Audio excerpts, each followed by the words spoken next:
Yes, okay mdau wangu, ngoja nikupe kitu ambacho ulikuwa ukijui, jambo la msingi sana.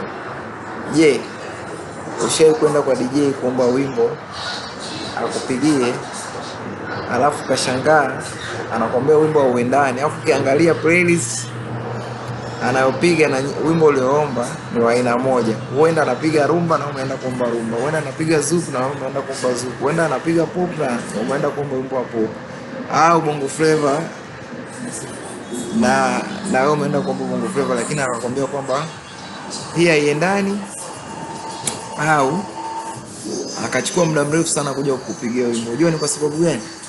Kuna sababu nyingi, ila kuna sababu moja ya msingi. Sababu ya msingi sana ni kitu kinaitwa BPM, beats per minute. Hichi ni kitu gani? Kila wimbo duniani una speed yake ya mkito, beat per minute, ile rate ambayo wimbo unapiga beat yake per minute. Sasa unaweza ukaenda na wimbo ukashangaa na kwamba wimbo umepoa, alafu unashangaa mbona kama hujapoa, au anakwambia huwa uendani, au akachukua muda mrefu sana kuja kukupigia. Moja ya sababu kubwa ni hiyo.